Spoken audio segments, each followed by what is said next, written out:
Welcome to the Ray Harryhausen podcast, the show dedicated to the life, career and films of a special effects titan. Join us as we host in-depth discussions about the work, influences and legacy of this uniquely talented filmmaker. Brought to you by the Ray and Diana Harryhausen Foundation, we will be delving into Ray's archive to bring a unique insight into his work, including exclusive audio from the man himself. We will be joined by special guests for retrospectives, exclusive announcements and competitions, so this podcast is a must-listen for all fans of the world of Ray Harryhausen, animation and classic filmmaking.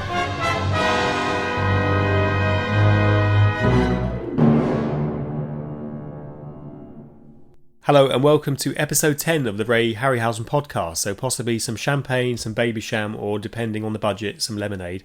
I'm joined by Connor Heaney, our collections manager. Hello Connor. Hi John.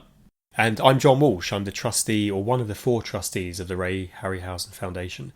Now, this episode we're going to be talking again about our summer travels. So whilst everyone else has been sat in traffic, or in a caravan somewhere, we've been abroad for a week at the Cinestrange Festival in Germany, in Braunschweig, from the 6th to the 11th of September, which was the longest time we've ever been allowed out, as it were, on our own, abroad, with a couple of models from the collection. So we'll be talking a bit about that, and we'll be catching up with some of the people who were at the festival as well, including Caroline Munro and Martine Beswick, who seem to have followed us there, film director Mark Lester, and John Landis, who was being specially honoured at the festival. So it was an interesting time. But Connor, do you want to tell everyone what it was we were doing out there? Because it was something, again, quite special and different, wasn't it? Yes, we were selected to attend the Cinestrange Festival to celebrate the 60th anniversary of the film Earth vs. the Flying Saucers. Now, it's a Ray Harryhausen classic. It's a movie that we've done a podcast already about this year, but we wanted to do something very different and special, so we were there to present the European premiere of the colourized version of the film in front of a public audience, and we want to mark this event by doing something extra special. So we actually had with us 2 of the flying saucers from the film. Now, getting those to Germany and in front of the crowd at Cinestrange was a really interesting and exciting event. Everybody wanted their picture of the flying saucers. The great thing about the saucers from that movie is that they haven't changed at all in 60 years.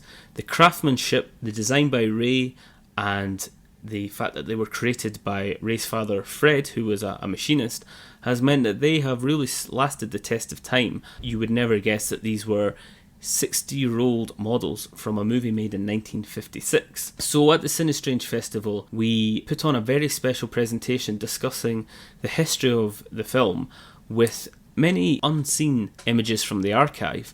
As most people will know, it was a film which didn't have a huge budget and didn't have a massive time frame to be shot under, so a lot of Ray's storyboards and sketches were really done in a very shorter time frame than he might have liked, and this led to some very interesting decisions being made.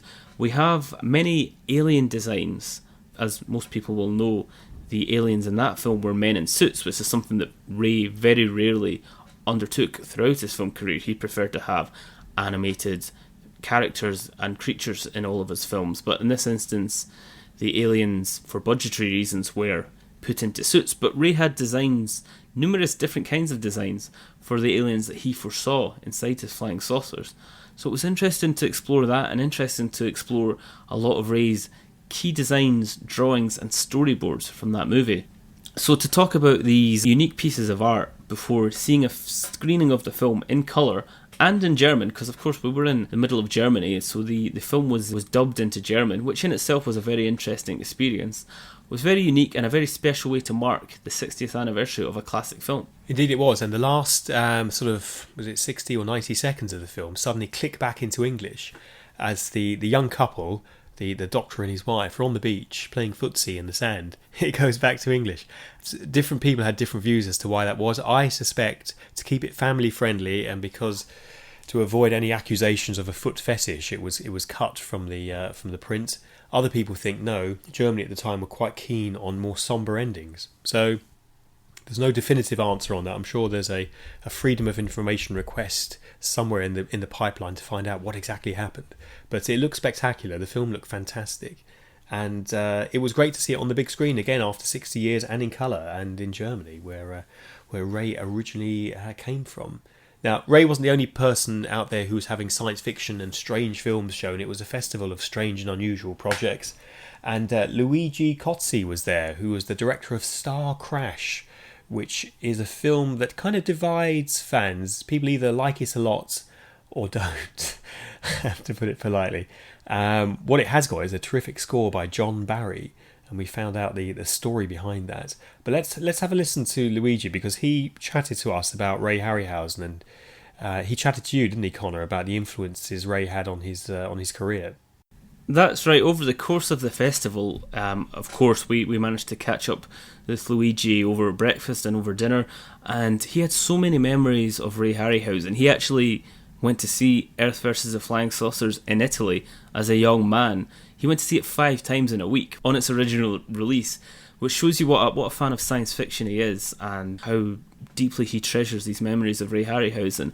And he has some particularly interesting stories about the influence of Ray's films on his movies, including Starcrash, and in particular the movie First Men in the Moon, which is very special to Luigi, and of course is one of Ray's most well-known science fiction projects. So let's listen to Luigi now. Luigi Cozzi discussing his memories of Ray Harryhausen and their influence on his work.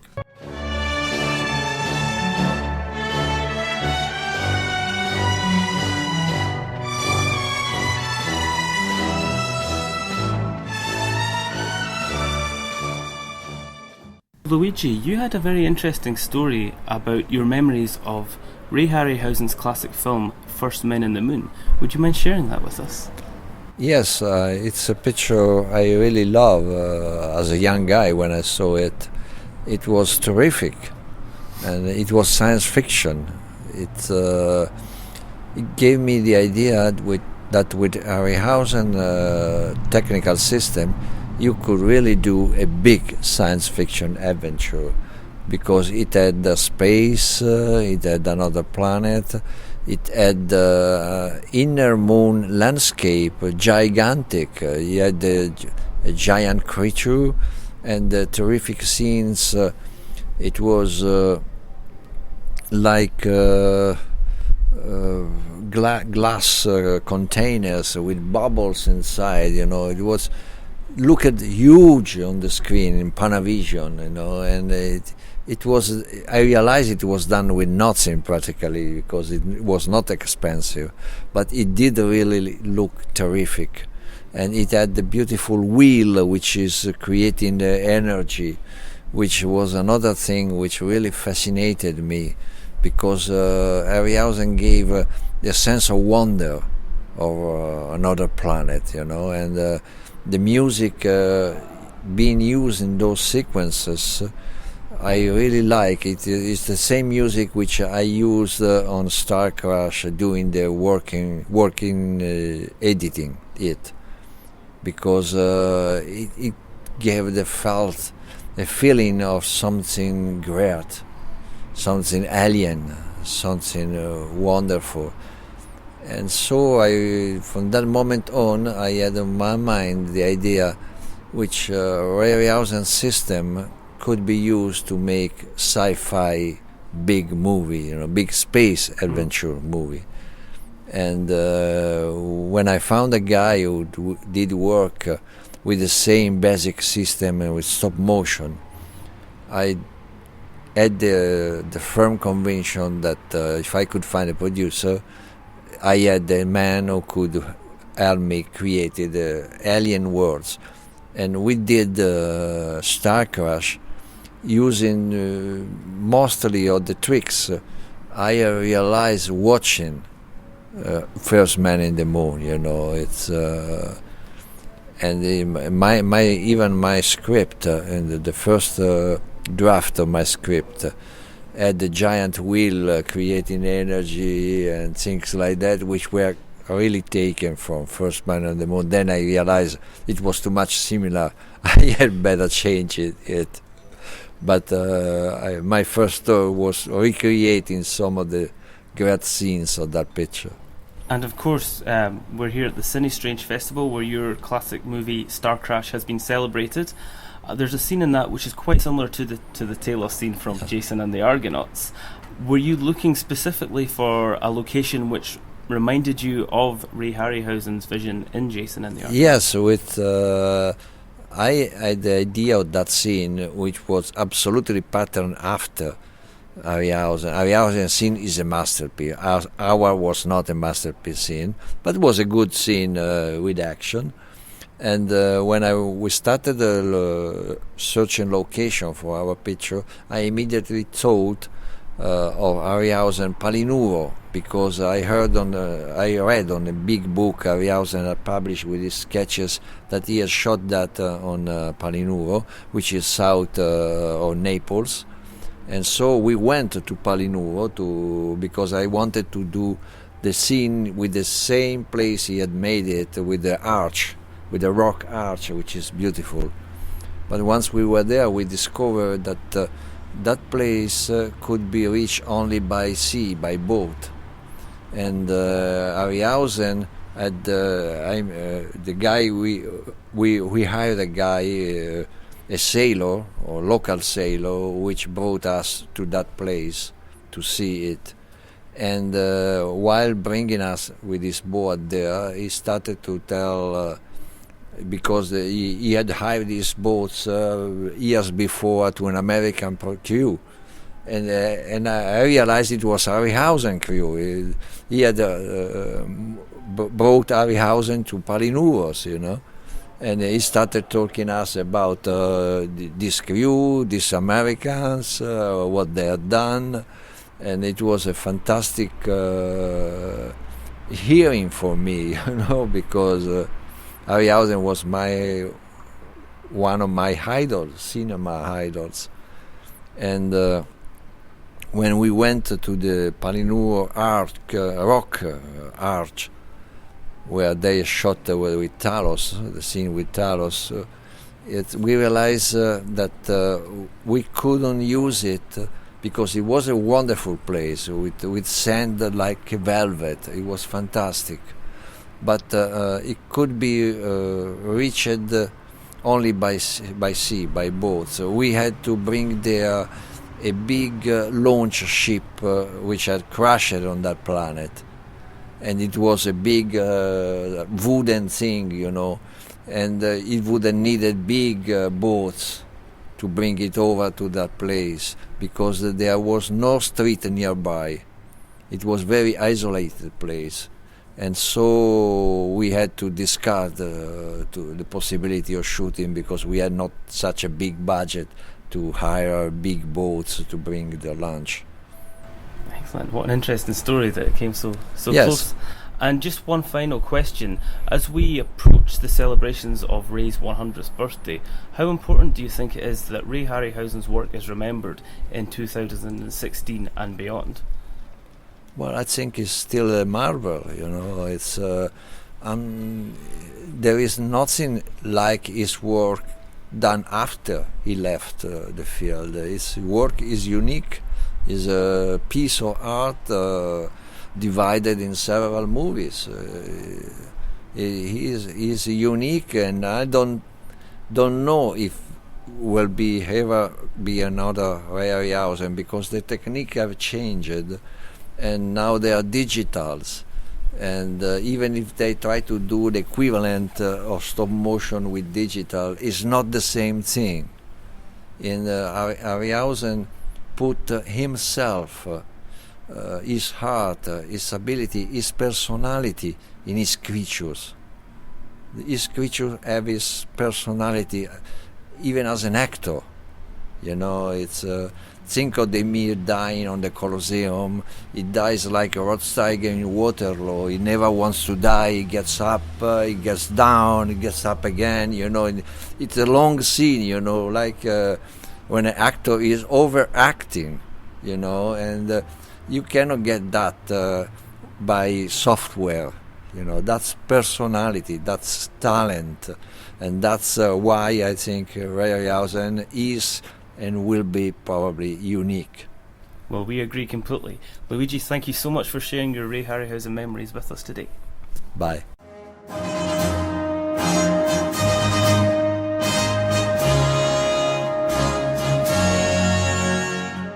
Now, of course, many fans will know Starcrash because it stars Caroline Munro, a trustee with the Foundation and star of The Golden Voyage of Sinbad. Starcrash was also screened at the festival, and regardless of what you think of that film, it was fantastic on the big screen. Seeing it also dubbed into German, so colourful and a lot of fun. And it was really great to hear Luigi and Caroline meet. After so many years, they were able to meet up and host a Q&A on the film, and it was just fantastic to hear their memories of filming Starcrash and to listen to that film's legacy as well. I think the most telling thing that came out, though, I asked Luigi about the John Barry music, because it seemed a strange kind of fit, because the music on its own actually sounds very good, but it doesn't quite fit with the film and the kind of if people know about spotting music to a film, you know that John Barry's music kind of strangely sits above the film. I asked Luigi what happened, how did you get John Barry? And he said originally he temp-tracked the film, so he used temporary music from other films with Bernard Herrmann music from some of Ray's films, Mysterious Island and Jason the Argonaut. He then showed that temp-track version of the edit with that music on it to Ennio Morricone, the very, very famous Italian film composer who's still working today and does concerts, and actually picked up an Oscar last year, didn't he? A very special Oscar. He looked at it and says, no, this is terrible. I cannot work like this. If you want Bernard Herrmann, go to Bernard Herrmann. So he refused because he didn't want to effectively ape that score. It was shown to John Barry, and notes came back saying, yes, I can work with you on this, and that's how it's actually happened. So the final score doesn't sound anything like a Bernard Herrmann score, but there you go, who knew? And Caroline and others gathered didn't know that story, but it is official, it's from the man himself, from Luigi Cozzi. Well, as I say, it was wonderful to catch up with Luigi and hear his memories of Ray Harryhausen, a really lovely man and a man who's directed some very interesting films. Now, also at the Cinestrange Festival, we were able to catch up for a chat with Professor Rolf Giesen. Now, Rolf was a friend of Ray Harryhausen's and was able to set up a number of exhibitions of Ray's work in Germany throughout the 1990s and early 2000s.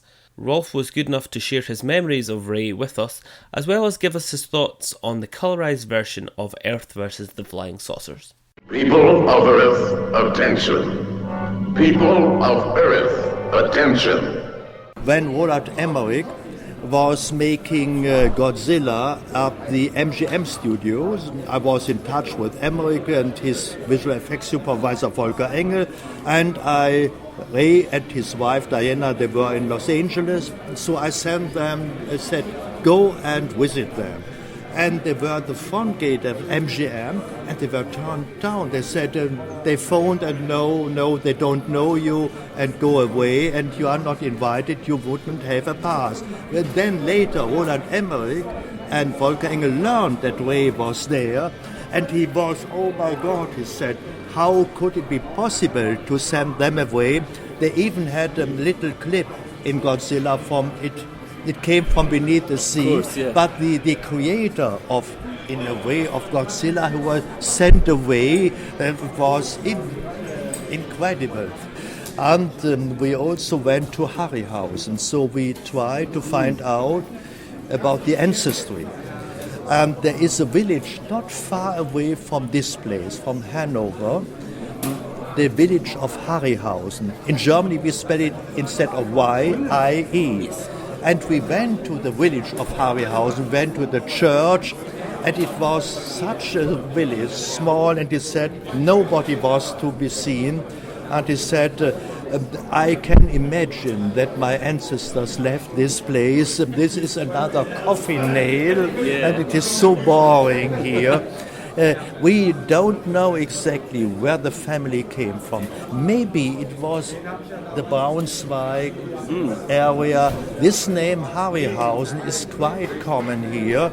And we never really found it out, but many people in the 19th century left for the poor conditions in Germany. They went to Salt Lake City or somewhere. They shipped in the harbor of Bremen or Hamburg to leave Germany.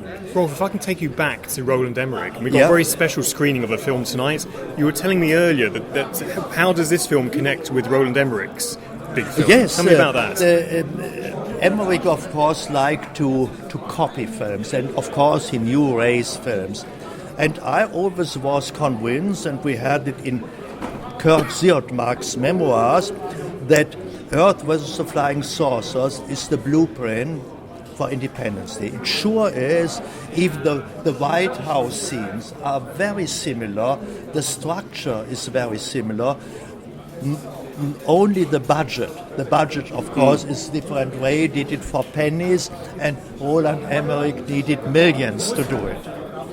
And so it is clearly the blueprint. There is no other film that really is Washington D.C. is attacked, and this is the main the main purpose, I think. And I know that Emmerich saw this movie, of course, as a child. Yeah. And so I'm sure this is the blueprint. But nobody ever mentioned this, and I wonder why. So Ray has influenced many people, but his main influence is Independence Day. And when we talked about Independence Day, Ray said he smiled and he laughed and said, "There never will be a spaceship miles long.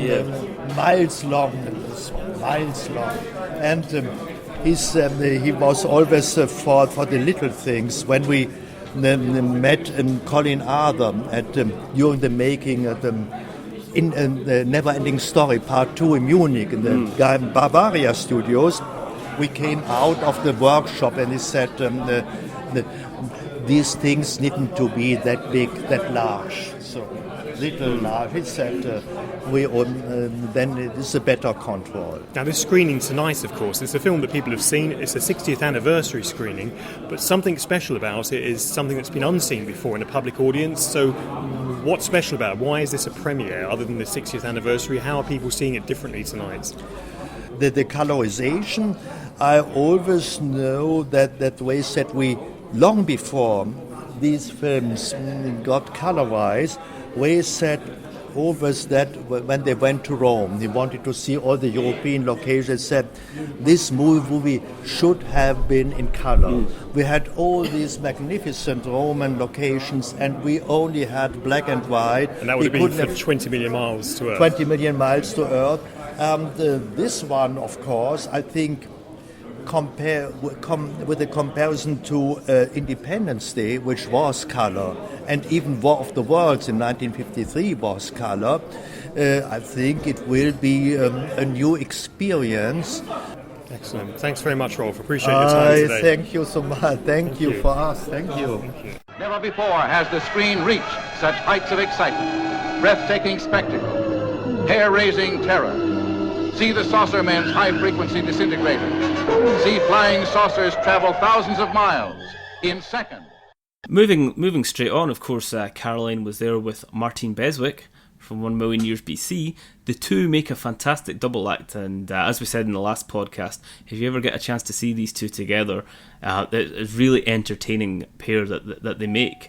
But we were able to catch up with Caroline and Martine to discuss their memories of Ray Harryhausen and their thoughts on the Cinestrange Festival. So let's hear from Caroline and Martine now. Flying saucers have invaded our planet. Washington, London, Paris, Moscow are key targets. The whole world is under attack. We're in another country, We aren't are. We're in Germany, in Braunschweig, something like that. For a very special festival. For a very special festival, Cinestrange. And we've been here for a couple of days. And the boys, Martine and I, have been here for 2 days already. And they've shown various stuff, our work. And the boys have been here showing Ray's flying saucers, the original, the only, along with the flying saucers. And then John Landis joined us, I think, yesterday evening. So it's been an amazing, lovely time, and the town is so beautiful, and the people very warm and friendly, and the journalists great. So we've done a lot of stuff, a lot of publicity and things. So. And it's lovely because John Landis, of course, is a great friend of Ray Harryhausen. Very we good consider him a friend. friend of the foundation, and of course He's so positively, so much a part of the foundation, and he was. Ray used to stay. Ray and Diana stayed a lot with them in California, and Vanessa, So they're very old family friends. Yeah. And finally, to finish off on some very positive news, because last night something very special happened, didn't it? Tell us about how you were honoured rightly last night. It's quite funny. Yeah, I mean, it's hard to because it's me. So it's odd to talk about it, but yes, they gave me some lovely, I don't know, scroll. It was like an award, but yeah, I felt very humbled, and they showed a lot of my work and stuff that I'd never seen from when I was about 16. So it was lovely. I feel very touched. Achievement Award. Something, yes.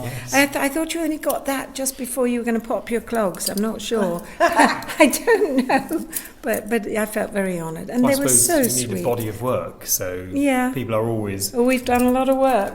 We've been around a long time, so yeah. I really, I felt very humbled and honoured for that. It's lovely. I was saying to Martine that, of course, you're in a very exclusive club because. In your case, Caroline, you're a Bond girl. Mm-hmm. Do you still like the tag girl or Bond lady? How do you girl? Well, girl sounds very young. We like that. It seems right, doesn't it, in that context? It is right. It's always been. It's always been. And why I think, change it now? And I think Judi Dench considers herself a Bond girl. Good news. Yeah. And the Queen. Yes, the Queen is a Bond girl. She is the ultimate. Her Majesty. Her Majesty is a Bond girl. It's good enough. It's good enough for me and Connor as well. Exactly. It has to be pretty cool, doesn't it? That. I mean, that is really something. So you're a Bond girl. You're a Hammer girl, and you're a Harryhausen girl. Yes. So wow. Same. Yeah. So that's a unique club, isn't it? It is very special, and we look on it as being very special and very lucky. I just always, when I think. For me personally, it's a strange thing to be this much older and to think about the work that I've done and the people I've been lucky enough to meet and to work with, and it's brilliant. Never thought my life would lead me this path. But it's been I've had a lovely journey so far. And now we journey on together, doing things like the festivals, and because we've done the 3 genres, it's great. And like Martine, you sat down with Ray and looked at your very special film with him and recorded a commentary track for the very first time, the only commentary track for Golden Voyage, and that was quite recently, wasn't it? Yes, and I wonder who did the commentary track. He's gone all modest now. It was himself. It was John Walsh who actually made that happen. And how many people did you make it happen with? The commentary. Well, we recorded with a few of Ray's films. John Landis sat in for one project. The brilliant Colin Arthur, special effects. Sinbad did our Vizier. Randy Cook, who's a stop motion animator. Yeah, Randy. And Vanessa sat in with The Valley of Guanji. She sat in, Vanessa Harryhausen. And the brilliant Martine Beswick for 1 Million Years BC. And she was quite cheeky and naughty and lovely. Her lovely usual self, I believe. Yes. Well, Ray loved that. He loved, reuniting it. As much as he was a collector of things, he was a collector of friendships as well. Oh, he was. He was such a people person. He was a lovely man and very modest. And I just remember we went to a lovely show called Wonderfest, and I was there with Ray, and Diana was there. Vanessa wasn't there. And we sat there, and people would come up and adore him and say, well, your work, your genius, you're that. He said, am I? He was just amazed that people would love him so much.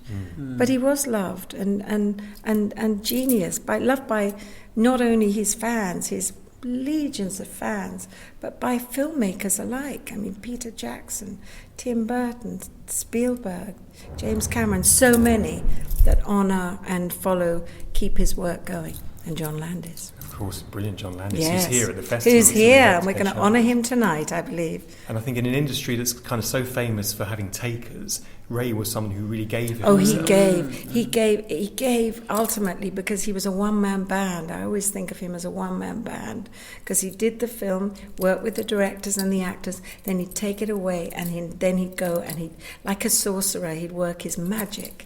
And so he's very passionate. And took the time to reply to fans, would write back, would answer his own phone when I rang Did him he? up back in the 80s. Did he? Oh, this is Ray Harryhausen. How sweet. So, wow. Yeah. But Caroline Munro, thank you very much. Thank and Martine you. Beswick, thanks for speaking to us. Thank you very much. Thank you. And congratulations again on your award. Thank you so much. Oh, I was close to tears. I was so excited and last thrilled for night. you. Really, I was just. It's a bit funny though, isn't it? I was so thrilled for you. I mean, it's my friend sweet. is getting an award. Oh my goodness. So, Martine, now tell me about Cinestrange in Germany. We're here at the Cinestrange Festival and we're having a great time. Why are you here at Cinestrange? Well, because I was invited, and because invited to be adored.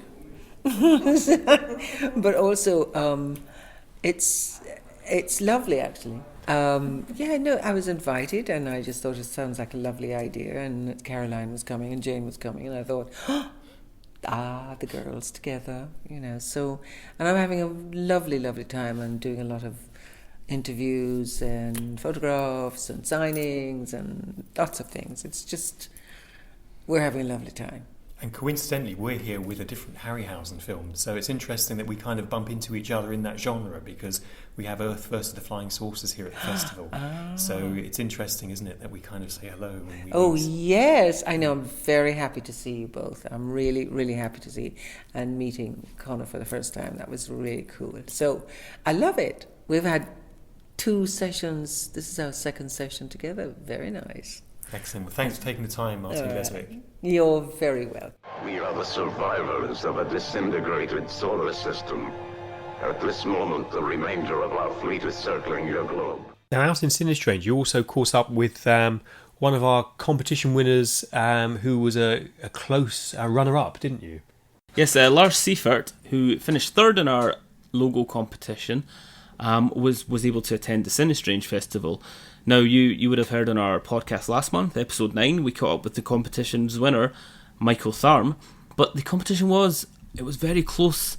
The trustees had a really tough time deciding which of the entries would finish in the top 5, let alone in first place. So Lars did a fantastic job in finishing in 3rd place, and as part of his competition prize, he was sent a copy of the limited edition book Ray Harryhausen, A Life in Pictures, and he was kind enough to get back to us with a picture of himself as his competition prize, and he also let it be known that he was going to be attending the Cinestrange Festival to catch this unique screening of Earth versus the Flying Saucers. So we didn't want to miss an opportunity to catch up with Lars, to thank him for entering our competition, and also to record his thoughts for our podcast.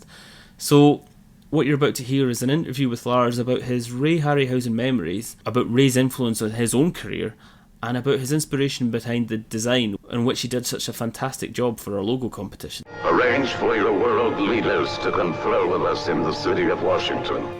We've had a chance to catch up with one of our fantastic logo competition winners, Lars Seiffert. How are you, Lars? Fine, thank you, Connor. Excellent, and thanks for coming today. Thanks for coming to see us and to chat with us a bit about your competition entry and your history as a Ray Harryhausen fan.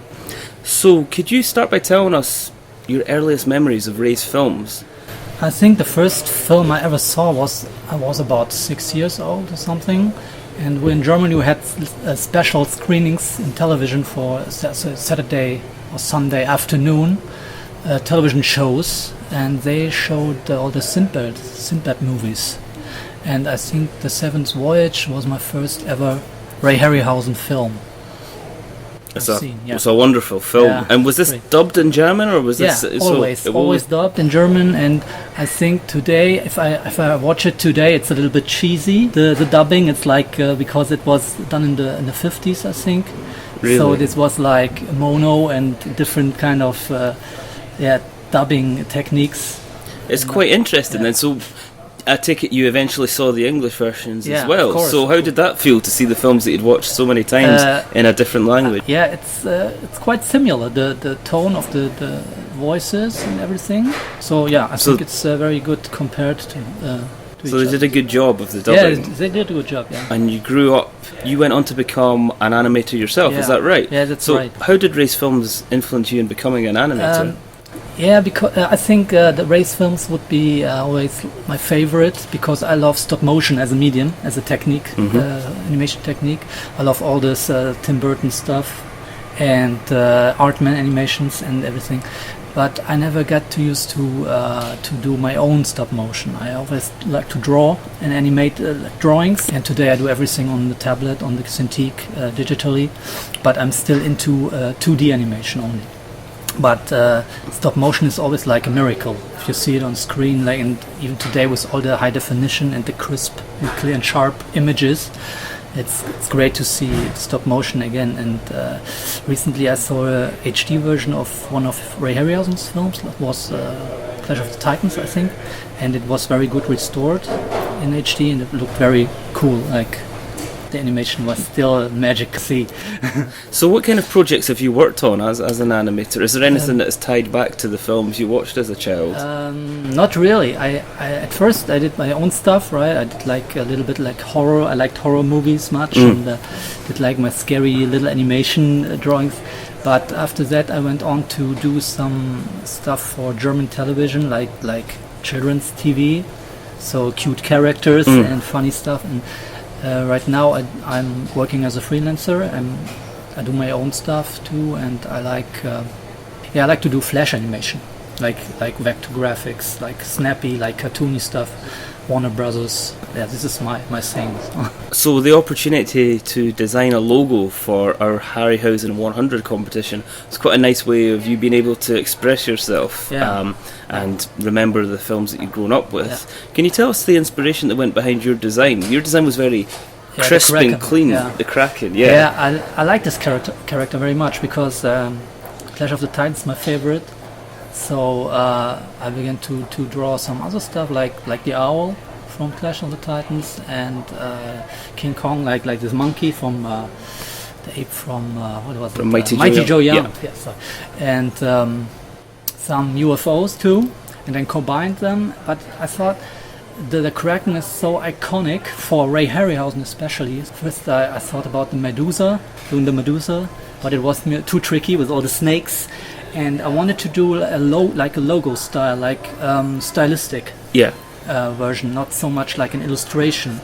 And so I chose the Kraken and did it with Flash too. It's like a vector. Okay, so that's how you did the actual design, was on the computer, right on the computer. And you'll have seen on our Facebook page all of the other designs. You'll have seen how diverse they were, and that's what we were most impressed with. That every entry we got was so different from the last one. It made it very difficult to pick a top three, and you were one of the top three, so well done there. But you see so many different designs. Some were traditional logos, others were more like illustrations, others were completely unique with lots of different creatures in them. So it was really fantastic to see how much creativity that Ray has inspired in 2016, so many years on.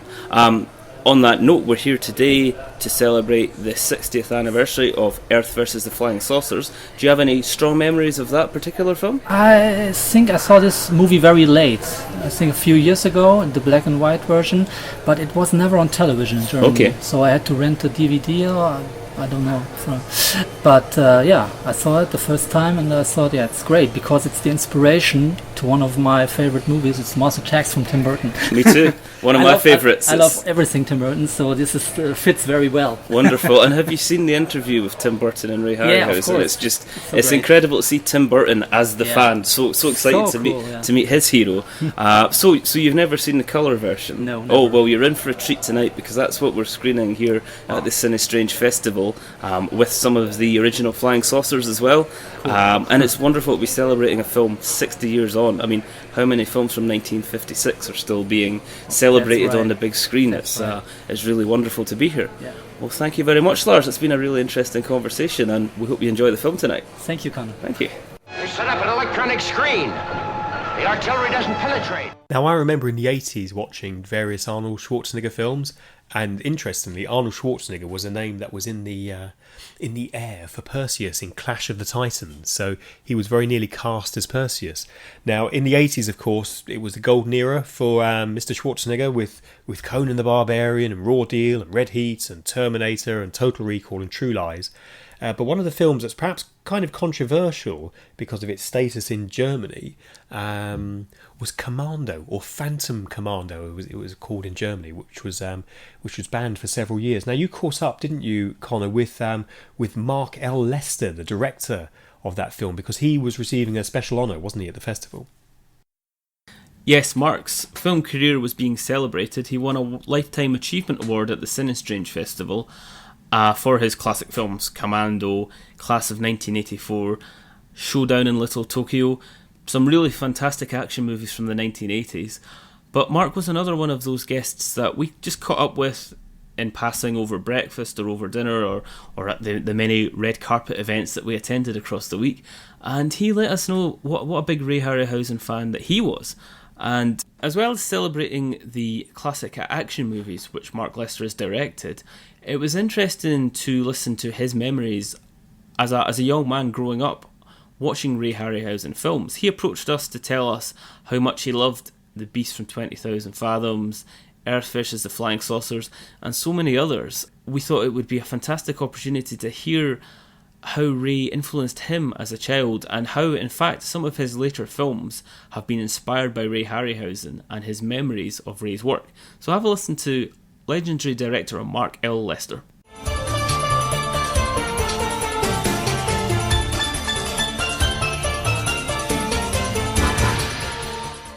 So we're here at the Cinestrange Festival with legendary director Mark Lester. Mark, you're being celebrated this weekend for your classic films Commando and Class of 1984, but at the same time we're here to show a 60th anniversary screening of Earth vs. the Flying Saucers, and we got chatting about some of your memories of Ray Harryhausen's early films. Can you remember seeing Earth vs. the Flying Saucers as a child?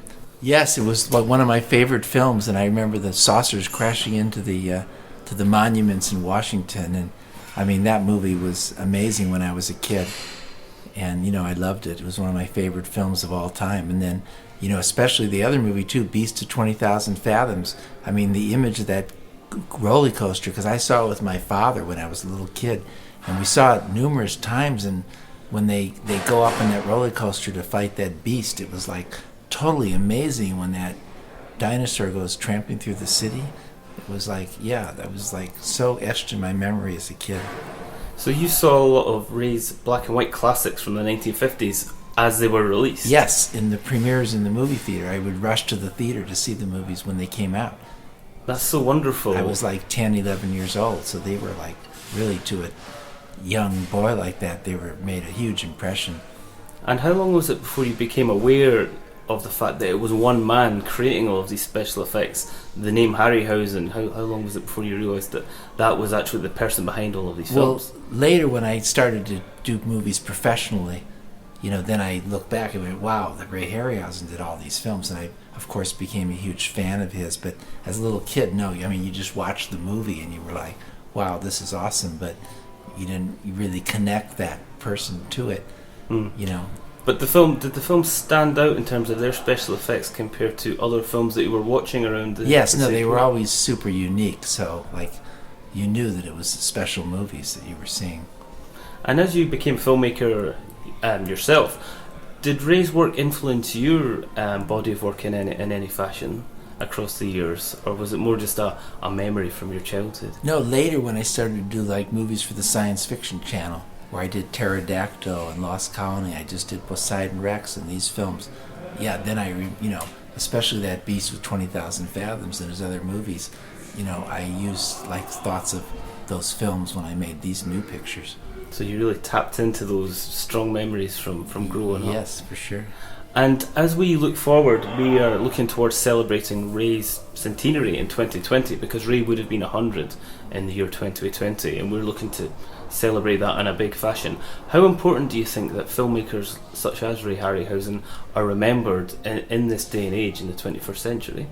I think they're like some of the most important, movies, and the way he did the effects and how he did them is so unique. I bought the book years ago when it came out, the film fantasy book of Ray Harryhausen's scrapbook, so that was many years ago, right? And so I think filmmakers today are in awe of Ray Harryhausen. He has many, many fans in the industry, so it'd be a very important event. And just one last question.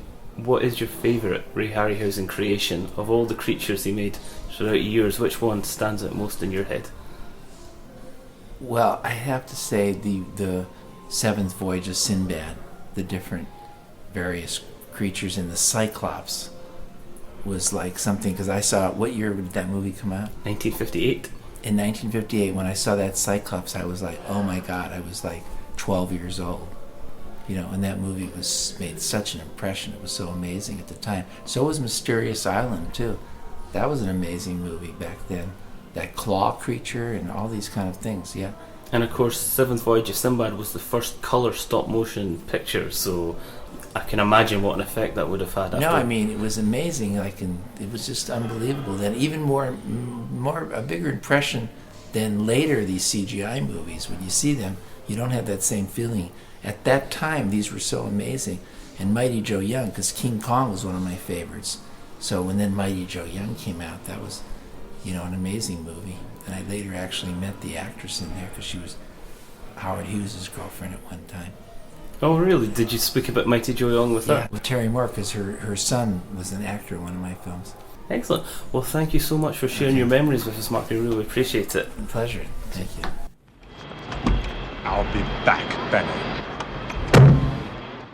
The thing that most surprised me about Mark Lester was because you have this persona, don't you, of Hollywood directors and Hollywood producers, what a really lovely man he was. He was, as you can tell from Connor's interview, he's quite softly spoken. He had a great sense of humour, and we were very lucky to go out with him for dinner, didn't we, Connor, on one of the very last nights of the festival.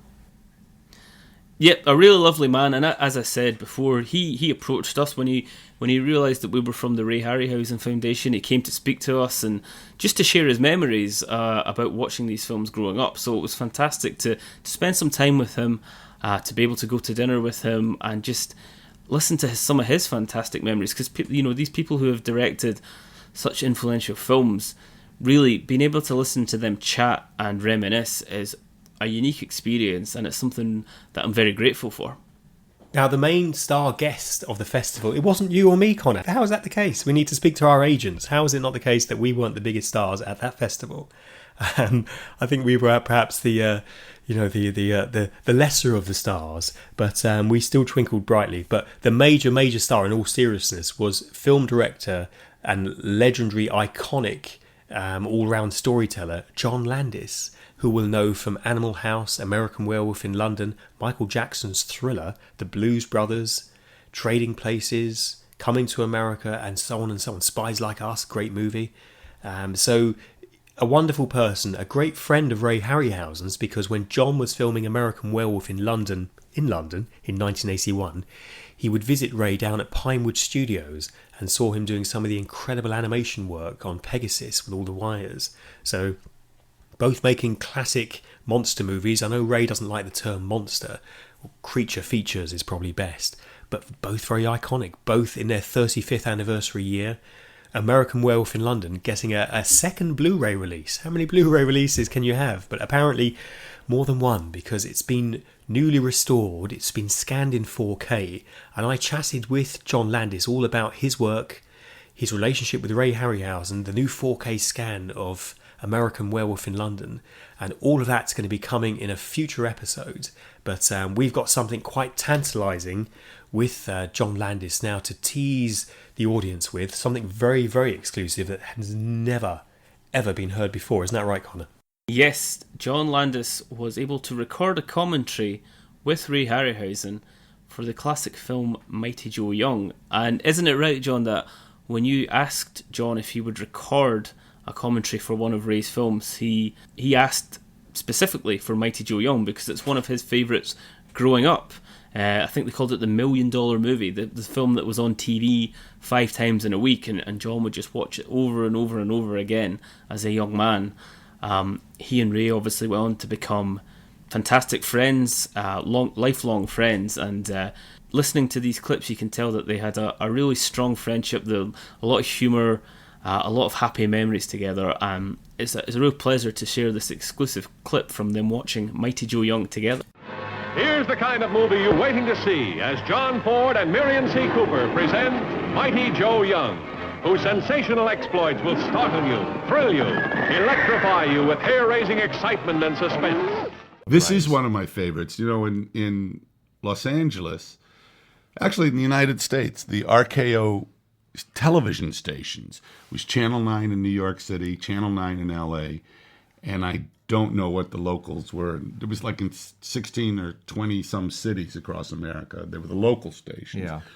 they would have programming in the 50s and 60s called $1 Million Movie. Do you remember that, Ray? I remember that, yeah. And the $1 Million Movie, the programming was every night at 8 o'clock would be the same movie for a week, plus twice on Saturday and Sunday. So my generation, we literally, I was born in 1950, so all of us, I mean, Joe Dante in New Jersey would watch the New York station. Me in California would watch the LA station, but people all across the country. We would watch these movies, and they would be movies like Mighty Joe Young.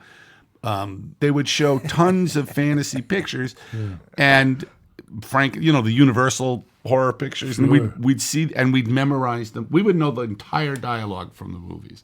I must have seen this movie 75 times by the time I was 12. I love this picture. Now, is it true you actually played the off-camera baby gorilla? No. You really, John? So tell us now, where were you set up? Were you did you have a stage? I was on a stage. This was shot in Africa too. No, but for your work, was it on a stage at RKO? Oh yeah, no, down in Culver City. In Culver City? Yeah. At what studio? The Selznick studio. Oh, at the old Culver City studio. Yeah. So they made Gone with the Wind. That was King Kong. And King Kong. And Most Dangerous Game. Right. I shot some of Three Amigos at that studio. I did. But now, tell me, so you were Willis O'Brien's assistant, but you weren't hired specifically for this movie, were you? You were hired just to work with Willis O'Brien, by O'Brien? By O'Brien. Yeah. Well, he got Cooper to put me on. We were on a retaining feeds for almost 2 years. It's so extraordinary when you have a movie called Mighty Joe Young or King Kong or whatever, whenever the monster is the lead character. I mean, they're the most important element in the movie. If they don't work, the movie doesn't work. And it's incredible to me they didn't. Well, but they approved all the drawings. The boys in the back room were always not credited very much. I was one of the boys in the back room. But you got quite a big credit. It said first tech. But when I did The Beast from 20,000 Fathoms, I insisted on a single credit. It's a good movie. I actually think this is a smart and well-made picture. Mighty Joe Young, the picture that's alive with the most sensational action thrills ever filmed. Mightier than King Kong, Mighty Joe Young. How fantastic. Two very distinctive American voices there.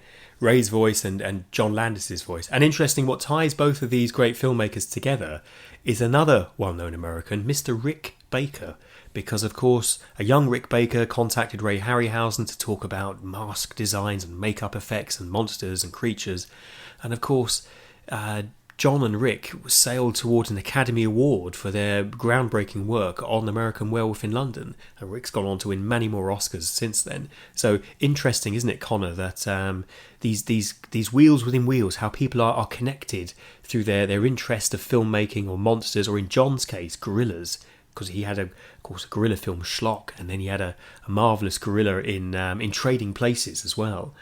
So it's fascinating, isn't it? All of these sort of Harryhausen connections. Yes, to be honest, as you've probably heard throughout this interview, it's rare to find a filmmaker or actor or similar who doesn't have memories of Ray Harryhausen. And across the course of the last 2 episodes, we've encountered people from quite unexpected backgrounds who were happy to share their memories of watching Ray's films growing up. And of course, John Landis is one of the most notable. But that Rick Baker mask that you talk about, that's still contained within Ray's archive. We have some fantastic pictures of it. I'll be sure to share it once this podcast is released, because it's what a unique artifact to have a young, up-and-coming special effects and creature creator writing to his hero, sending him a copy of a tribute to the 7th Voyage of Sinbad, and that still to be contained within the archive. We'll need to put some pictures of it online because it's something very special to behold. Okay, well, thank you very much for joining us on this special film festival episode. We have more film festivals coming up in the year, and we'll certainly let you know when they're on and more screenings. And until next time, keep watching.